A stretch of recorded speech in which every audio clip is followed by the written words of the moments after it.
Well, ladies and gentlemen, after this very frank and wide-ranging discussion we've had, which unsurprisingly focused a lot on events in Ukraine, I think it's only fitting and time that we're going to take a deep dive here on the issue of Ukraine. A lot of developments are taking place. It's a high-level panel, which I'm very much looking forward to. It's titled A Long Road to Peace. Ladies and gentlemen, as you can see, the seats are already being set up, what is promising to be a very important, very, very timely subject matter.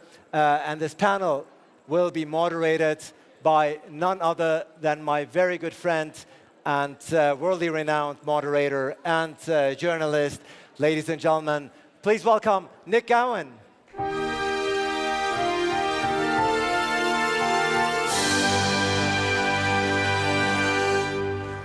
Thank you, Ali. Of course.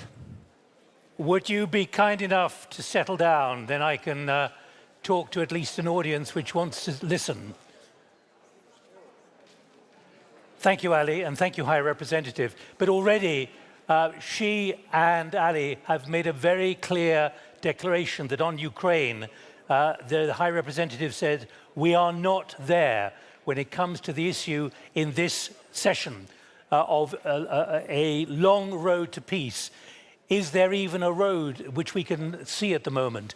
She said Russia is not even ready, So I would put to you that we're now facing a big challenge, that there's talk of some kind of peace, but actually whatever vehicle is sitting in the garage, a prototype for peace, there isn't even a door, there isn't even a key to open the door at the moment, and that's what we want to try and define in these in the next hour before 5:30. So let me invite, we have 7 guests, all of whom have deep experience in Russia and also in Ukraine and also more broadly as well on issues. I would put to you that there is one thing in war theory about you only really get peace, as we've seen with the Dayton Agreement in 1995 here. You only get peace when there's weariness among all the parties. And at the moment, I'd put to you, that is not the case. Let me now invite up the 7 guests. First of all, Baiba Braže, who is the Foreign Minister of Latvia, until recently was the Assistant Secretary General for Public Diplomacy at NATO. Welcome.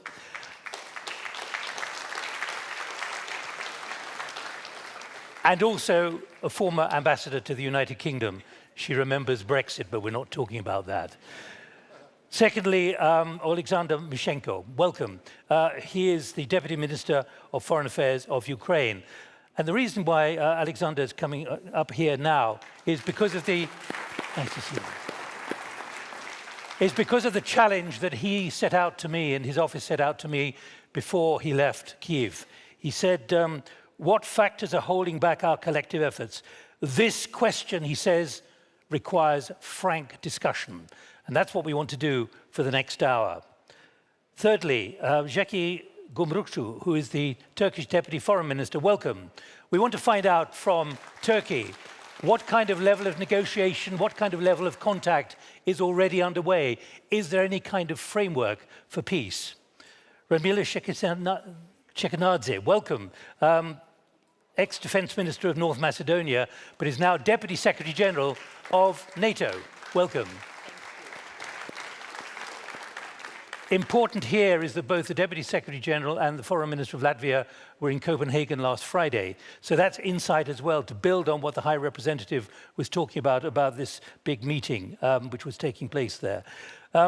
Rafael Grossi, who is the Director General of the International Atomic Energy Agency.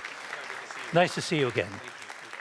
We will need to hear the vulnerabilities that there are still right across the war zone and why some kind of peace deal or some kind of cessation of hostilities is so vital. Bill Browder, welcome, Bill. Nice to see you. Why is that important? Because Bill has a very difficult relationship with Moscow, going back to the early 2000s the early 2000s, particularly in 2005, when he was made essentially persona non grata. So we want an insight into how we understand the Russian psychology. And finally, Vojko Volk, who is State Secretary here in Slovenia. And an important... Good to see you. Good to see you too. And one of the important reasons why Vojko is with us is because he was involved in the prison swap, which took place in the middle of last year, and understands how the Russians negotiate. So we have a variety of ideas and a variety of perspectives, but the overall question is about Ukraine. Are we on a long road to peace? Can peace even happen? Or are we heading for a stalemate of some kind, like North and South Korea, or something like that? But we don't really want to talk about it. Remember, Dayton took 3 years to negotiate before they got to Dayton itself, when it took about 3 months. These peace agreements take a long, long time. I'm going to be sitting here, but the reason I'm sitting here and with a swing chair is I want to bring others of you among the audience into the discussion after about half an hour. So think of what you want to raise based on what you hear from the platform. There are 4 microphones in the room. We've got to handle this pretty decisively to move the microphone around quite quickly. But please think of what you want to talk about, because we need your input as well. So welcome all 7 of you. Foreign Minister, first of all, let me come to you. What is your very clear impression about whether peace is even on the table? We heard from the High Representative what she said, and I repeat it again. We are not there or anywhere close to it. The peace has never been off the table, for the very reason that everybody wants peace, except Russia. So it's actually about really making sure that we have the transatlantic unity, that we continue pressure on Russia, and we continue support to Ukraine's self-defense, and invest in ourselves, in our own security and defense, because Russia has been recognized as a long-term threat to Euro-Atlantic security and every country's security. But are we using the word peace too liberally on the assumption that somehow it will happen? Russia, I mean, when we look at Russia, because that is the problem. It's not Ukraine that is the problem. Russia is our problem and will remain our problem, because the indicators that we see in Russia, whether that's politics, economy, military, religion, private sector, media, and so on and so forth, is very much oriented towards war. There's nothing else that we are seeing. And for that purpose, and analyzing from that angle, quite clearly, Russia is and will remain the threat. So until that situation is changed, there will be some difficulties getting to peace. But saying that peace is off the table, no, I'm not saying that. And as we have seen from the past, things change. Olexandr, let me come to you. As Deputy Minister of Foreign Affairs for Ukraine, and that challenge that you laid down, and your office laid down very clearly, we need a frank discussion about all of this. What factors are holding back our collective action and efforts? You know, my last position, I was ambassador in Latvia and spent 1 year of war in Latvia. And I remember in the beginning of war, great politician at that time, President of Latvia, Egil Levits, said that Putin, through this brutal aggression, shocked all of us. And now, time of all of us shocked Putin by unity. The main points of peace, of way to peace, is unity all of us. If we will demonstrate unity to support Ukraine, to demolish this dictatorship regime of Putin, we will bring in Putin for peace. Without it, for Putin, it's not necessary any peace, any negotiation. It's normal life for Putin, war. In war, it's a good condition for him. But what is the frank discussion? Frank discussion, why we, through 3.5 years, taking account, combine our potential, we cannot defeat Putin yet. Totally, European Union, Ukrainian army, USA, totally we're over that Putin regime has possibility. But from my point of view, we have all of our partners support us, but speed of these supporters and readiness of supporters is different. And Putin use it and try to undermine us. For example, Latvia, before Putin attacks Ukraine, gave us Stinger. I know that the Stinger, it was us, it's very important in first day of war, when the sabotage group tried to capture Gostomel close to Kyiv, and after that to capture Kyiv. It was planned for Kyiv. Only 75 Stingers getting from Latvia, we save our capital. If we will give Ukraine what we have now, possibility, not considering that we have limited plan. For example, each country has their own plan of defense, and they preparing for aggression and take it, carry out, not give Ukraine because it's limited through their plan. But question is, what is the battle of line in Ukraine? Is it Ukrainian front or front of whole European community? But let me keep pressing you. What is missing? What is the frankness which is missing at the moment, which you want to highlight? I want to spread information that if we will gather it all of our possibility, all of our efforts, and focus it for defeating Putin in the field of battle, we will win. Right, let me go to Turkey, because we need a reality check. There is a process which is underway intermittently in your country, contacts at least.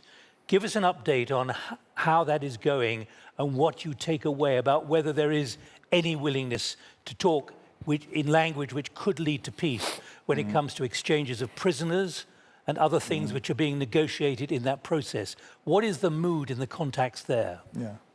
Of course, when we speak about Istanbul talks, there are two distinct processes. The first one was back in March 2022, right after the start of the war. And then, of course, recently, within the last 4 months or so. I'm going to speak more about the recent ones. Because later this year in May, following the US elections and the President Trump's increasing support for peace negotiations, the direct talks between the parties resumed again in Istanbul.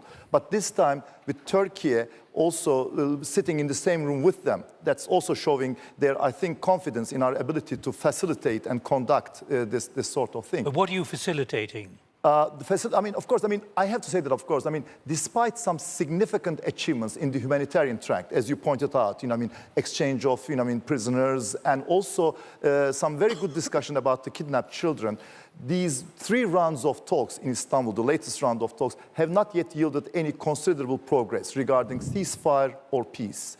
Ukraine rightly, of course, insisted on having a ceasefire first to allow room for real, healthy, meaningful negotiations, whereas Russia claimed that, it is possible, it's even necessary to first agree on the basic parameters of a peace agreement before any ceasefire. So there is this gap, irrespective of the substance of the talks, about how to proceed about that. But I think, given that this is one of the most complicated and violent conflicts of the 21st century, hoping to end this in just a few rounds of discussion, I think would have been quite naive. And I have to say that in all these 3 rounds of talks, increasingly lengthy consultations took place between the heads of delegations. And I think in a way that not only forged good rapport between the chief negotiators, but that also helped us build slowly a pratique, a culture, and a sort of a framework of negotiation. So you are producing a framework which could be adapted, which could be built upon, you think? I believe so. I'm still cautiously optimistic about that, and particularly because with this new momentum created by the Alaska talks between President Trump and Putin, and the ensuing meetings between Ukraine, US, and Europeans, including Turkey, I think we have to keep pressing on to maintain these direct talks and steer them in the right direction, which will hopefully produce something of a peace framework, which will not only bring fair and lasting peace to Ukraine, but also contribute to European security. But there's no sense of negotiations there at all. It's discussion in a very basic way about humanitarian issues. At this point, it's merely discussions, it's exchanging of positions, and they're still very far apart from each other. But I think that is the start of any process. And I think that's why we have to persevere. I understand the frustration, given the increasing Russian aerial attacks on major Ukrainian cities with unacceptable, intolerable collateral damage.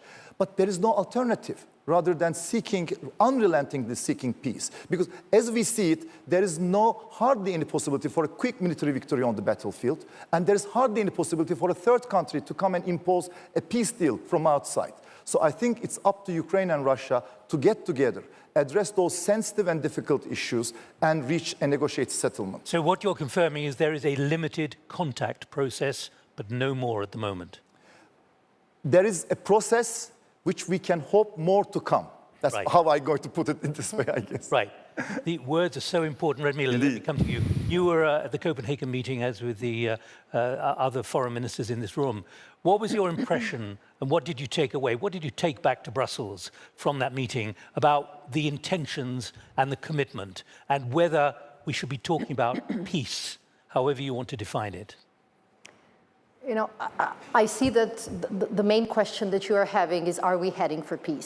And to a certain extent, it's understandable that while Putin is terror over civilians predominantly in Ukraine now, it is very difficult to talk, envisage peace, and look for a positive outcome. But can you define what peace is? Let me press you. But the real issue is not only to assess the likelihood, because we come from this region, we know that peace processes are never straightforward, they're never quick, and they're never easy. That's at least the lesson I have from my experience in the Balkans. But instead of focusing so much on assessing the chances, our goal is to support the chances for a peace deal.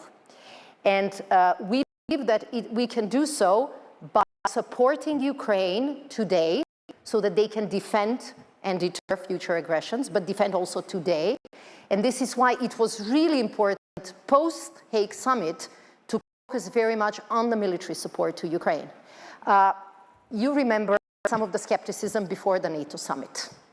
You remember some of our discussions like this. I think that the NATO summit really provided us with a clear image of transatlantic unity and action.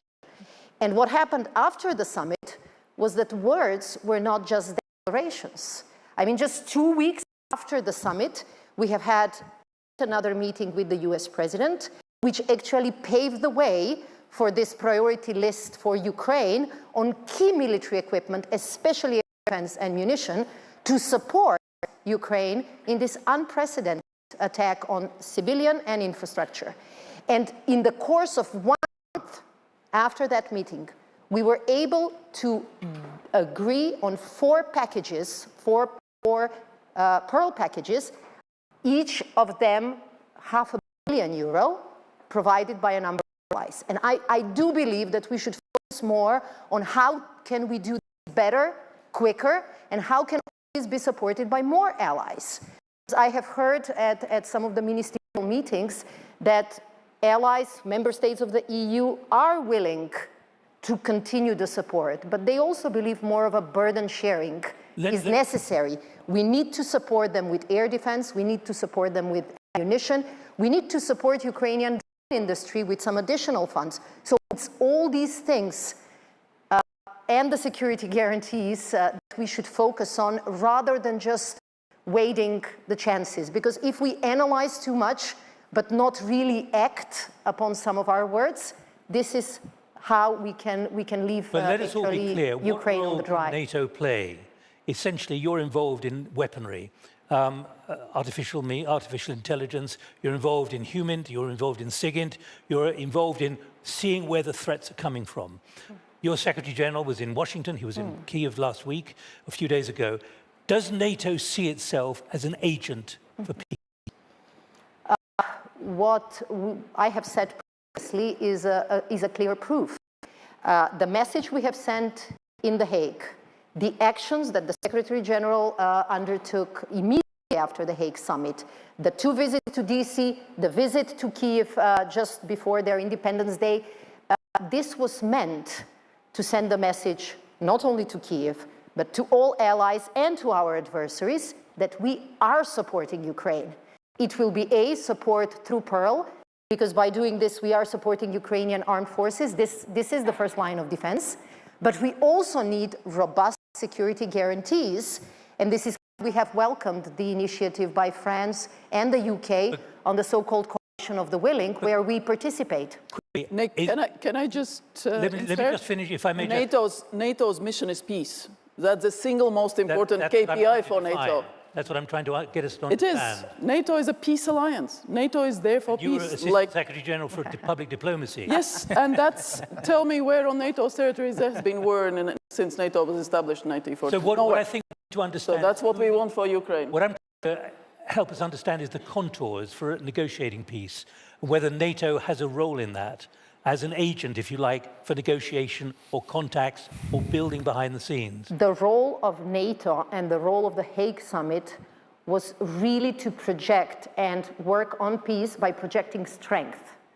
And this was our key goal. Strength and unity was the goal of the summit, and this is what we delivered.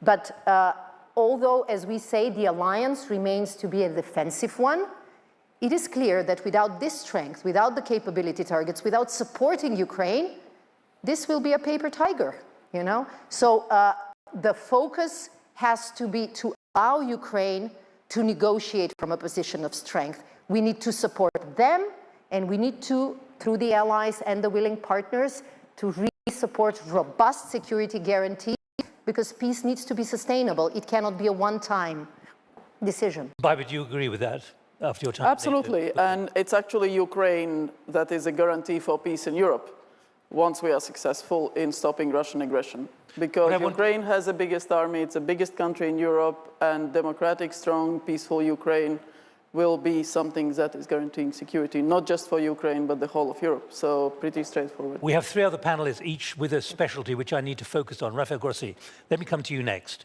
about atomic energy, nuclear energy. What is your assessment of how close to the cliff of real danger we are with Zaporizhia, with Chernobyl, and so on? You're not talking to experts in the nuclear field here, but on the other hand, when they see APCs and others driving through contaminated land at Chernobyl near that sarcophagus, which has been put up and a vast amount of money spent on it to make sure there was no leakage. Are we in danger of being overdramatic about understanding? No, you're not being overdramatic. It's good to see you, good to be here. 3 years ago, exactly 3 years ago, this day, 1st of September, it was. And we crossed the line. I was there, experts, to set up something that never happened before, which is an independent mission of the IAEA in occupied territory, which is still today deployed in Zaporizhia. And what they have been doing, and we keep our fingers crossed because peace has not been achieved, and we are still in the process that you are all describing, how difficult it is.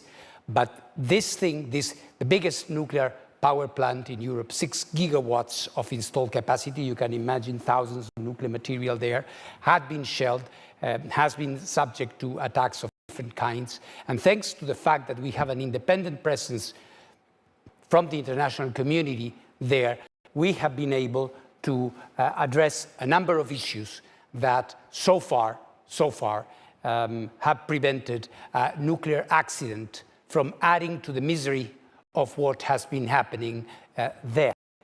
Of course, it's not the only thing. And you rightly mentioned Chernobyl. You remember that just within days of the start of the invasion and the military actions there, Russia occupied Zaporizhia. They moved into South Ukraine. Within weeks, we were there. I was personally at the South Ukraine nuclear power plant that came quite close, and the Vice Minister may remember that. Yeah. Became quite close to being the second to be occupied at that time. And of course, Chernobyl, which they subsequently left. But the dangers did not stop there. As you are mentioning, in February this year, a number of attacks on the sarcophagus, on the new safety containment, have compromised this of course, indispensable factor for security and for nuclear security and safety in the whole of Europe. We are not there yet. We continue our presence there. There is, and through the talks that we have been having, of course, with Ukraine, and I've been there 13 times since the war began, 6 times crossing the front line. So we are there, and we are not going anywhere until there is peace. We are engaged in trying to stabilize the situation, to maintain it as it is, and also to try to bring our help in terms of reconstruction. Let me me press you, because we're talking about how you have contacts with the Russians. Of course. I'll come on to Bill and Vojko in a moment. But what is your experience? Is it a dialogue of the deaf when it comes to you raising the alarm and saying, do you realize what will happen if you continue to do this? Well, I think a way to answer your question, Nick, would be that we have been able to avoid the worst so far. So far. Productive contacts or not? Of course, direct contact. It's the only way. You know, I will say something very sincerely here. On occasion, many occasions, I've been personally criticized for engaging with. I've seen Putin more than once.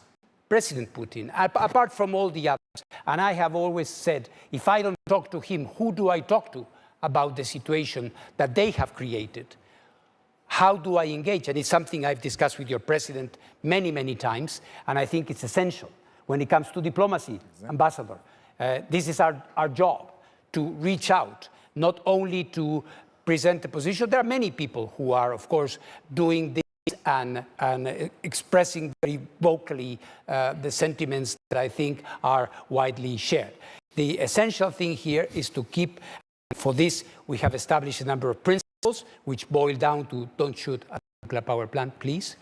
They have a technical formulation, but we have been able to implement this by and large. Of course, it's a day-to-day effort, and hardly a day passes without an attack or a drone incursion or a blackout that leaves the station without a power supply. Do you have a level of confidence building or not? Do you have a level of confidence with the... We have a level of dialogue and we are there. Confidence building, you know, at times of war is very, very difficult to establish. What you need to have is a presence, because very, very important thing is that by being there, we have been able to avoid fake news, we have been able to avoid false narratives that could be emerging from this situation, because we are there. Every time there is something happening, our experts have the ability to go, to check, to talk to people. And even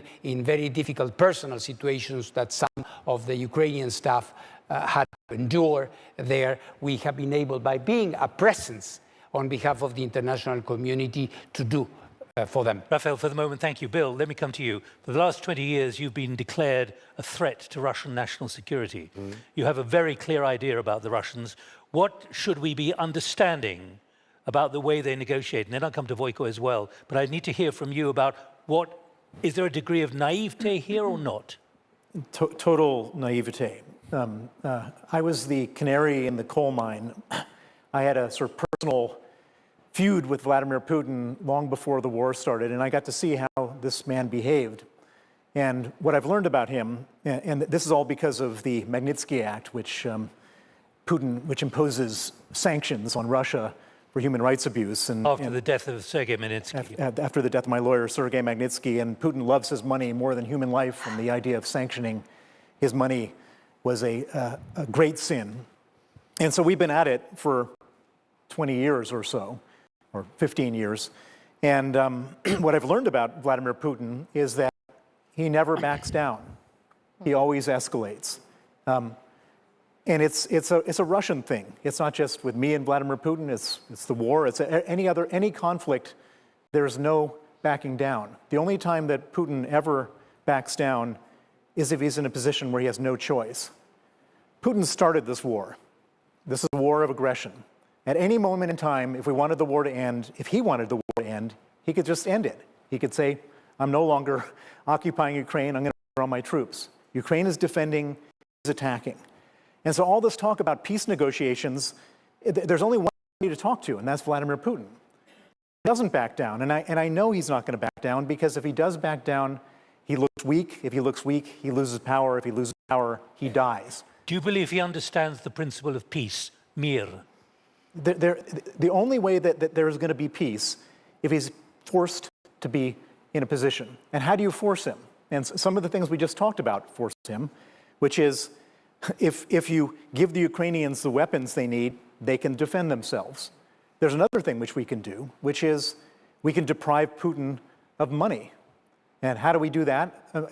Donald Trump talked about it for several days before the Alaska summit. If he actually had followed through and imposed secondary sanctions on the buyers of Russian oil, on China, India, and Turkey, they wouldn't buy any more Russian oil. And if they didn't buy any more Russian oil, there's nobody else to buy the Russian oil. And if they don't buy the Russian oil, Russia runs out of money after 6 months. If they run out of money after 6 months, then Putin, potentially, without money to pay his soldiers, without money to pay for the Iranian and North Korean weapons, he might then say, okay, now we can talk about some type of negotiation. But you can't negotiate with anybody if they don't want to negotiate. He has no interest in negotiating because he's not in a weak position. There's one more thing we can do, and this is the most obvious thing in the world. We talk about it from time to time. The High Representative just talked about it. We're sitting on $300 billion of Russian money in the West. The United States has just said they're no longer going to fund Ukraine's defense, more or less. The United States makes up 40% of the funding of Ukraine's defense. Is Europe going to come up with that extra 40%? I don't think so. But the easy answer to this whole question is to confiscate the $300 billion and use that to fund the Ukraine's defense.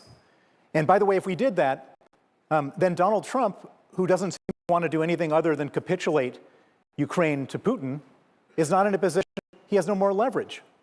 He has no more leverage. He can't tell anybody what to do if the money is coming from Vladimir Putin to fund Ukraine. All right, now Vojko, thanks for being patient. I want to come to you because you've been involved in negotiations.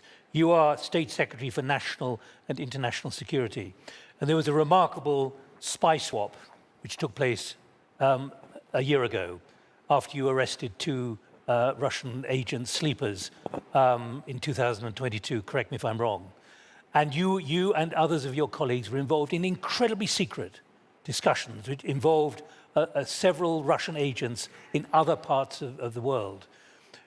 Help us understand what it is like to deal with them and what you were trying to work out and how you were trying to be bluffed and who you were dealing with, and therefore how effective negotiation can technically be with the Russians. Well, thank you. Well, luckily, there is a book out already. So, called The Swap. Yeah, so it was called But Swap. not everyone can read it in 10 minutes. It's stressful. It was stressful, and like Bill said, I mean, they put on the table everything they wanted, and we had to put on the table everything we had. Which included an assassin in Germany. And that assassin was the hardest part, but we had to put it in the deal because otherwise there wouldn't be a swap. Swap for innocent people. Okay, we gave a murderer to swap for innocent people, journalists and other innocent people. The Wall Street Journal correspondent. Yeah. And for a girl that was arrested and we freed her, that got 8 years of prison for just putting the papers in the supermarket against the war. 8 years. We released also her. But what was the most stressful thing was that, I will stop there because there everything is in the book, I don't want to. Yeah, but you summarize the book for us. Book is good, but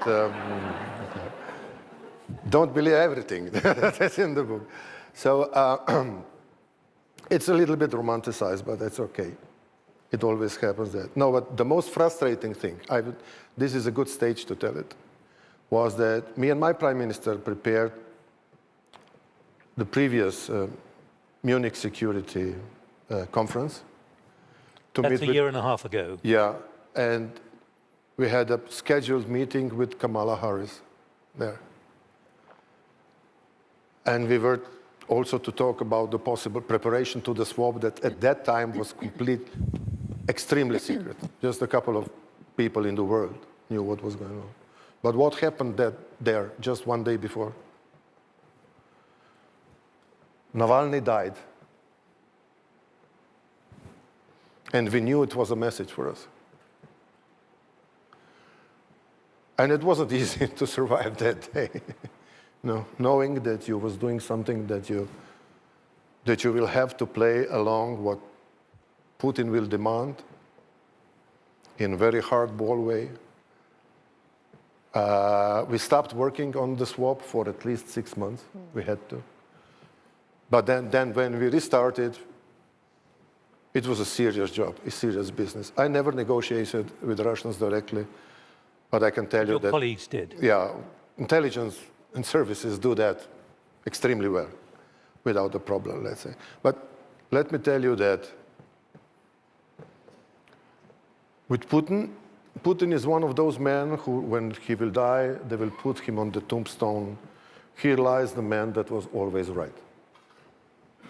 Always. He will never admit that he is wrong. He will never admit that he made a mistake. So how can you deal with them? And this is a real problem. And when I see the possible solutions, and I like to speak about those possible scenarios, I can only foresee two possible plausible scenarios to end the war. Do you mean end the war or stop hostilities? I mean, usually all the wars, before there is a peace agreement, stop with the ceasefire or stopping with hostilities or whatever.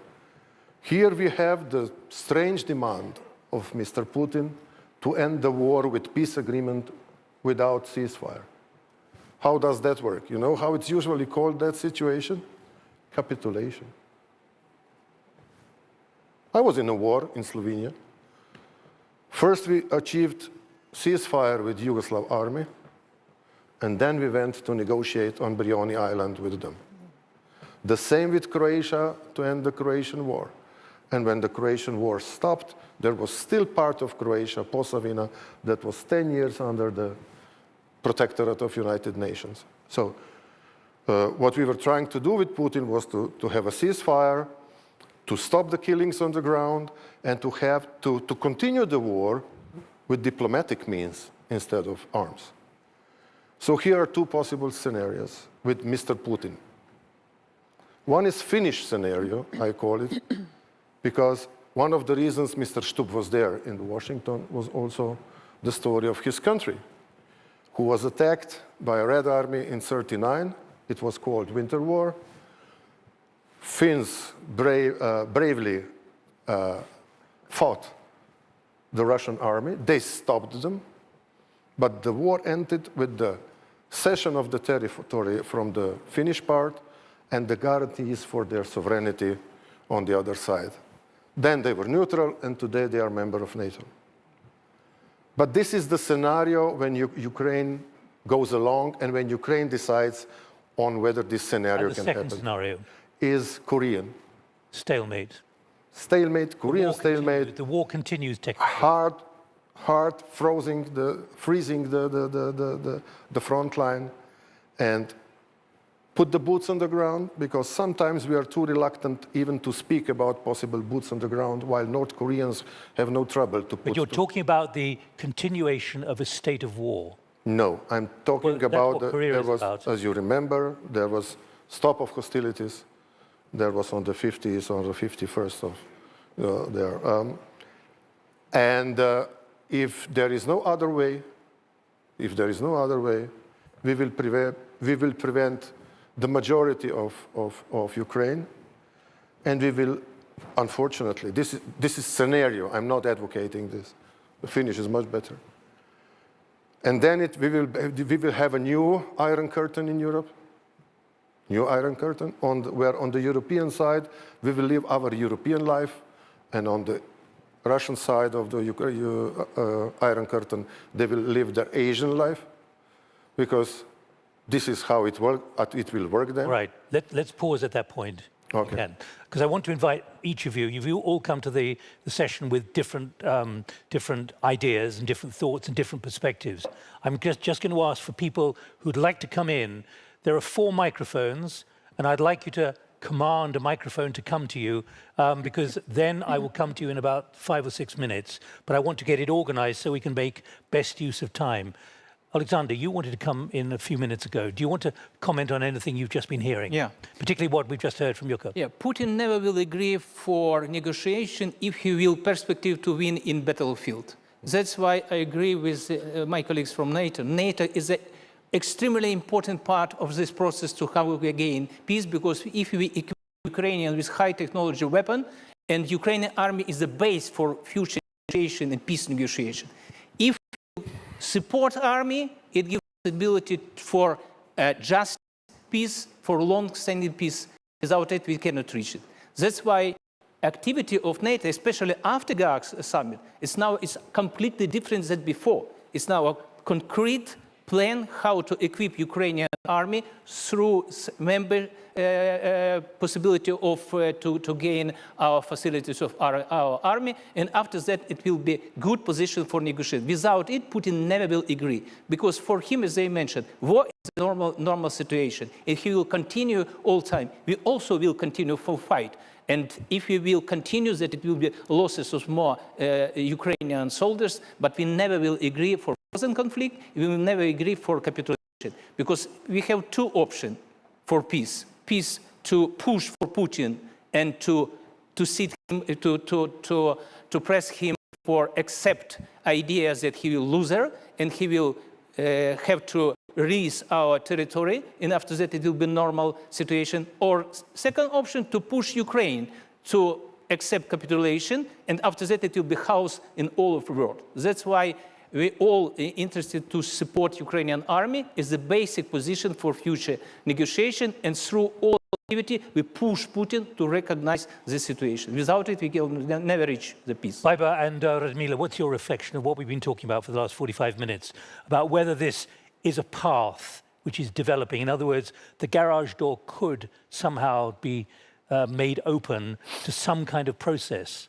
But I don't sense any kind of optimism here or positiveness among all of you and others elsewhere, and indeed from the High Representative. Various scenarios are possible. Remember, Germany was divided. Remember, Baltic states were occupied. And we were told, oh, don't ask for full regaining of independence. You know, you're going to destabilize and this and that.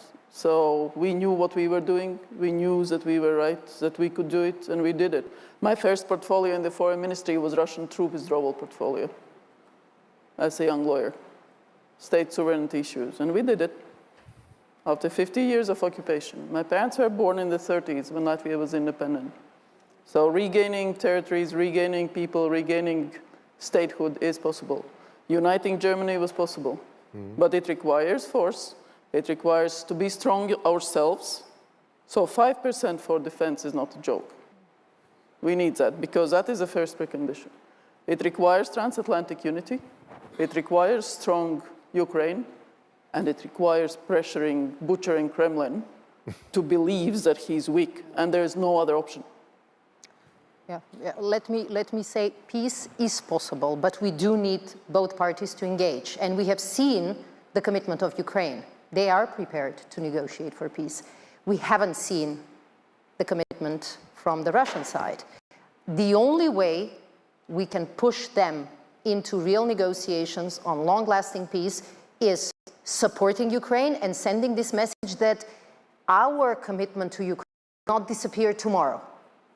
We are here for the long process even, but also to increase the price of war to Putin. You know, through sanctions, through the discussion about frozen assets is not something that NATO engages in, but I have participated at some of the meetings and heard some heated EU ministers discussing it. The war has to be expensive. It has to cost him politically if he is to engage in negotiations. But the engagement of the US president is something that we have welcomed. You know, we do need to start discussing and thinking about peace negotiations, but it's not just an analysis. It cannot be just words. It has to be through a sustained effort to support Ukraine and through a sustained effort of the coalition of the willing, ready to set the so-called reassurance first, the security guarantees that will support Ukraine.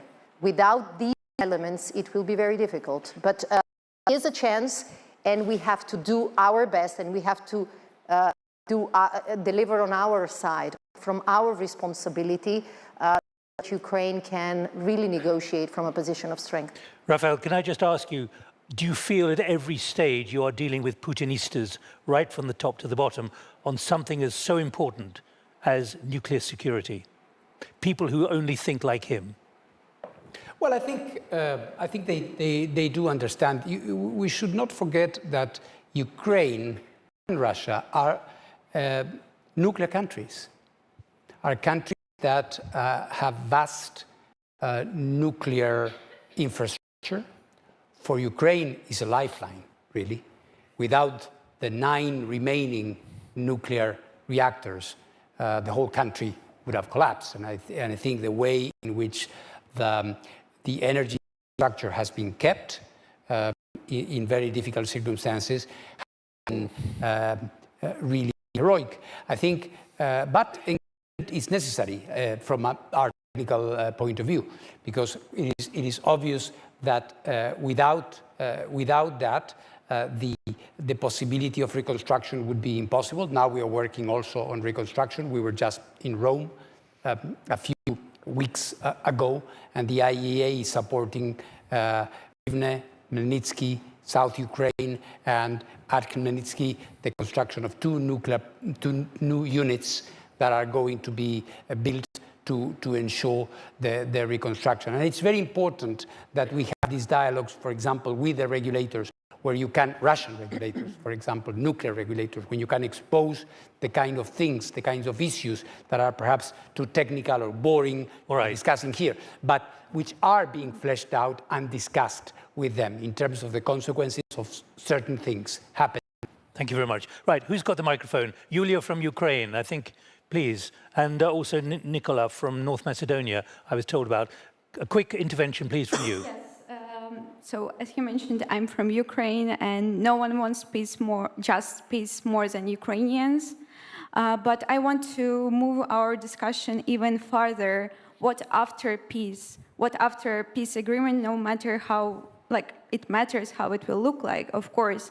But the question is how the Europe and the world will engage with Russia strategically after this peace. Because Europe, the US, were trying for a long time from the fall of the Soviet Union to engage with Russia economically, diplomatically, and there were assumptions that it will help. All right. Okay, good. Nicola from North Macedonia, where are you? Please. Thank you. So it is a long road to peace, and we've discussed this, but on that road, there is a second question that follows, I think, every single one of us, and that is the ancient norm, which is inscribed in Article 4, in Article 2, Paragraph 4 of the UN Charter, the prohibition of the use of force. And my question to the panel is, how do we, on this road, also revive the values and the norms of international law, and especially the ancient norm of the prohibition of the use of force? Thank you. You're raising what the Deputy Prime Minister and also the President raised very explicitly this morning. One more. Have you got a microphone? Who else has got a microphone? Get a microphone, please, over there, please. Thank you. Tell us who you are, please. My name is Petre Claudiu Platon from Romania National Administration Association. I have a question for Bill, because he pointed out the question about the money, of Putin's money. So the idea is if we want to shorten the way, the road to the peace in Ukraine, one measure is to confiscate Putin's money. Why don't we do it? All right. Are we afraid, Bill, why the bear, that we will hurt him? Thank you. Your business is asset management. Why are we not doing it? We're not doing it because we have a lot of government officials. So actually, let me step back. After the war started, me as a finance guy, I said, how can I contribute to helping Ukraine? And I said, the obvious thing is to confiscate the 300 billion. And I've been working on that for 3 years, and I've met with many government officials, parliamentarians, et cetera. And what started out as a complete non-starter, everyone said it's against the law. It's not against the law to invade a neighboring country and destroy their country, but it's against the law. They're protected by sovereign immunity, supposedly. And I said, okay, well, if that's the case, why don't we change the law? And the United States actually did that. The United States created something called the Repo Act in the Biden administration, which allowed them to confiscate the money in the United States. In the EU, we haven't done that. In the UK, we haven't done that. Actually, Canada has done that. But then there's this sort of, I would say, unrealistic expectation that there's some type of possibility of negotiating. We're up here talking about negotiating peace. We can't negotiate peace with a guy who's absolutely dead set on war. Putin has not altered his expectations 1 centimeter from the very beginning. He doesn't want peace. And so if you go around the European Commission, they're all saying, well, you know, we need to hold this back for discussions about the reparations at the end of the war. There's not going to be reparations of a country if Russia takes the country. Mm-hmm. And so, having said that, since I started this whole thing, we've moved quite a bit, and everybody has agreed. Okay, it's not legal to take the money, but we can pay interest on the money, which is no more legal or less legal than taking the money. And so we're eventually going to get to the point where the question is going to emerge in all these countries, in the European Union, in the UK, do we want the taxpayers to pay or do we want Putin to pay? And once it becomes that question, that's a political question, that's not a bureaucratic question, then it will be resolved and the money will be taken. Thank you. Okay, does anyone want to come in on this, on money? Please. We have Magnitsky law, thanks to Bill. And it's also valid in European Union countries. And no, I wanted to say that, if I can, the question about how will relations between Europe and Russia look after the war, well, that's the question I'm trying. Can you envisage that? Yeah, and this is my provocation, basically, about Korean scenario, because Russian generations, Russian young people should think about what will happen to them if this war freezes on the present front line. Because God bless to multilateralism, but I only see in the world now 2 superpowers. One is outspoken, which is United States, and the other is pretty introverted or hideous, which is China. And China is supporting Russia so much that if this Korean scenario happens, I don't know whether Russians can escape to their Chinese future. In terms, yeah. So they will have to decide to finish this war in a manner that will give prospect to young Russians or to Russia to become European or Asian European state again, or will it for a long time be separated from Europe and be connected to Asia? Let me just can we just pick up the two thoughts from Julia and Nicola. Do you want to come in, Olexandr? Yeah. We've got 11 minutes to run, so I'd like quick answers, please. Very shortly answer. Impunity and impeachment create possibility for next war. That's what we need to create situation for punishment all regime of Putin. It will be end of war. Without it, it will be create new possibility for new war. That's why establishing a criminal tribunal is very important things. We need to bring all people headed by Putin to this tribunal. First of all, now it will prevent us, for all of us, not only Ukraine. It's case concerning all of us. That's why I'm absolutely sure that our peace agreement will be creates possibility to bring them for punishment. That's my answer. Radmila. Fully agree with what Olexandr said. What happens and what will happen to Ukraine will echo, and that will affect how aggressive leaders, how aggressive prime ministers and president consider a next territorial integrity challenge. So it is a test, not only for Ukraine, it is a test for Europe and for us.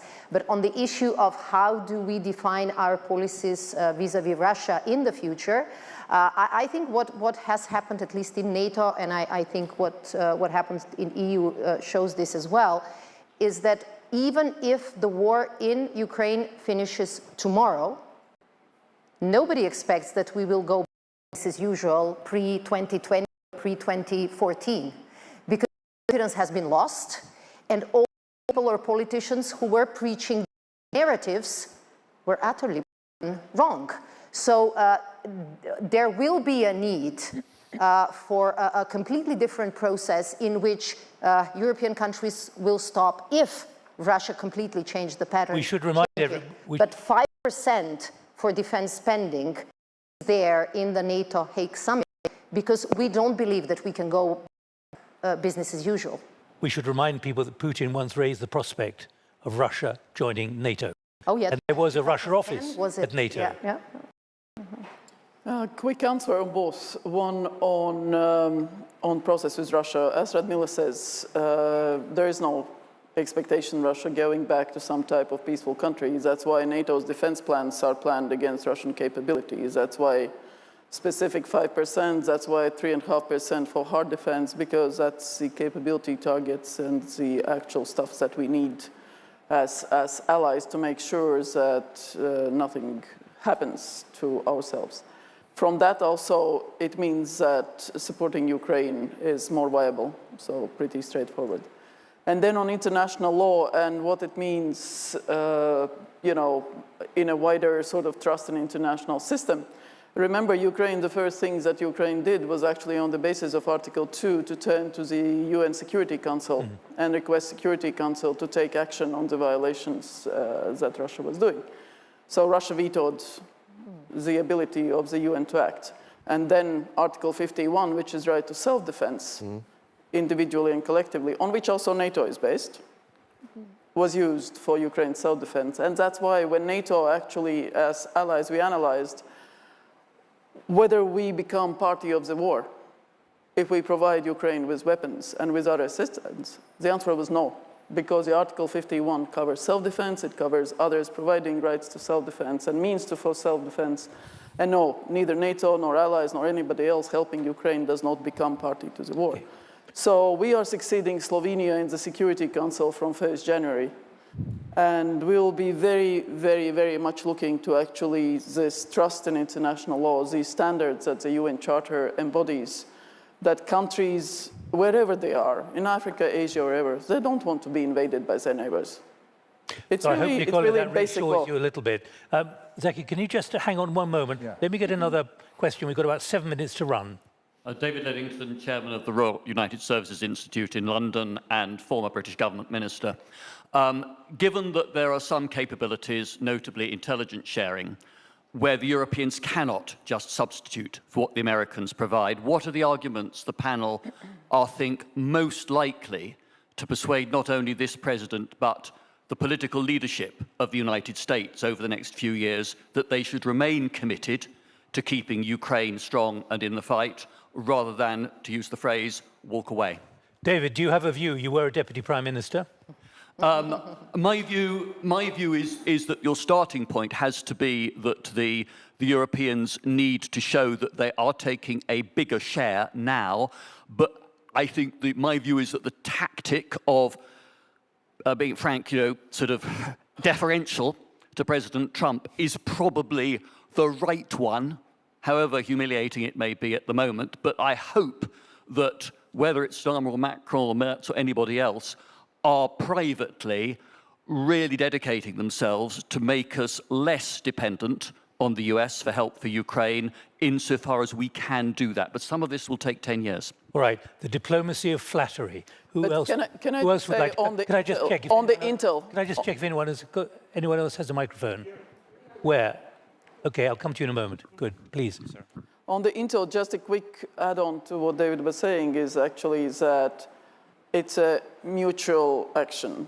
There's so much that the Five Eyes get from the other partners actually without knowing that is coming from others. And the sort of fusion of all that intel knowledge, the understanding of that intel knowledge, what Ukrainians are doing but also using, there is a lot of joint sort of benefit that is being drawn, and I'm not even saying what the relationship is with Turkey and others for the situation in the Middle East and so on and so forth. So it's, you cannot take one letter out of the wider equation on the joint intel work, because security interests and threats are not just in one. Radmila. Just one sentence. This is one of the reasons. There are several reasons why on the security guarantees the discussions are ongoing, including a US involvement. And we do believe that these robust security guarantees are the right message to Ukraine, the right support to Ukraine, but also a right message to Moscow. Thank you. One question here, because I realize you have to leave in about 4 minutes to get a plane. I am a Ukrainian refugee, and my question, in my opinion, is this main important section in Bled conference now, because if Ukraine fall, didn't exist any option for optimistic European future. This is real. Just now, like 1939, and we are, and in my opinion, a lot of countries, a lot of politics did understand this, playing the political game. Or I live in Slovenia from where it started. For example, in Slovenia, very strong Russian propaganda. And I listen to this politics second year. Every year, support young Russian, good Russian. And I'm not my question, why? Why politicians didn't understand serious of situation? All right, in the limited time we've got available, let me put that to the politicians. You don't fully understand the enormity of what is happening. Not only Slovenia, exists brave country and we've got the message. Yeah, please. I can answer you by Ukrainian or by English. Yeah, it's not so right, because you know, all countries support us. You can compare the first stage of war.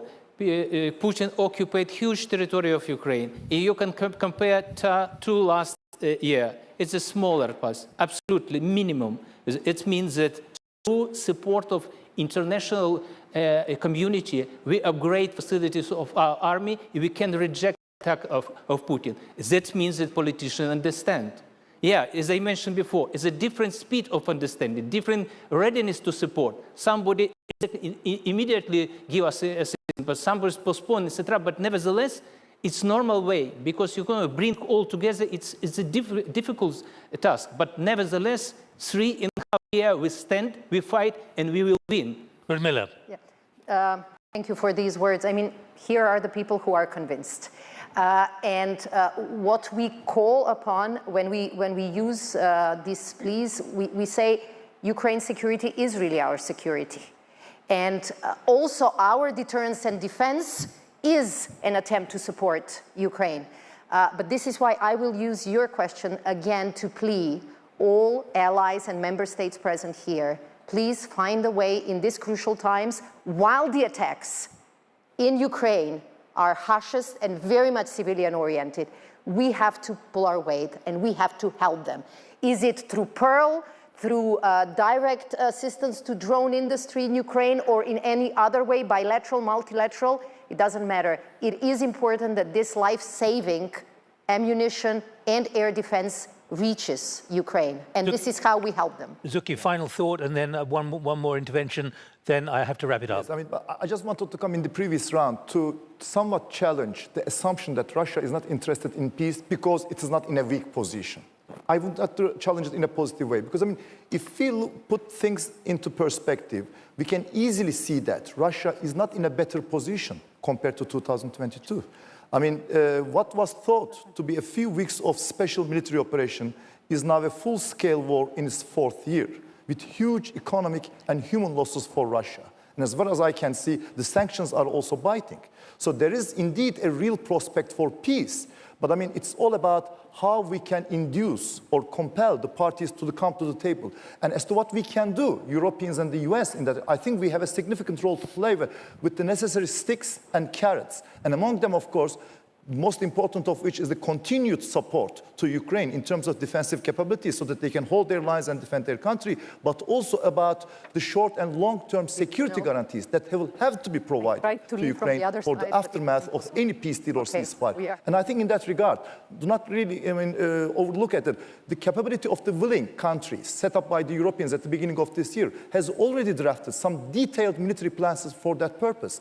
And in response to the question that is provided by the gentleman behind, the US administration's recent decision to support and contribute to these plans is, I believe, an extremely significant step, which I hope might make it easier for both parties to take those hard and bold steps that can pave the way for a final, fair and lasting peace. Thank you, Zeki. Baiba.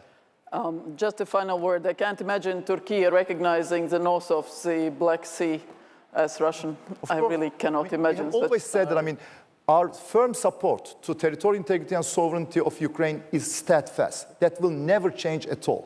And that we repeatedly condemned Russia's invasion and annexation of Ukrainian territories, and we said we will never recognize that from the very outset in 2014. But also that shows the wider scope, how much unity there is, not only in NATO or in the EU, but around the world. I have heard those same sentences from the others in the Middle East, in Africa, in Asia, and so on and so forth. Because at the end, we are in it together. There is a basic rule that we need to observe.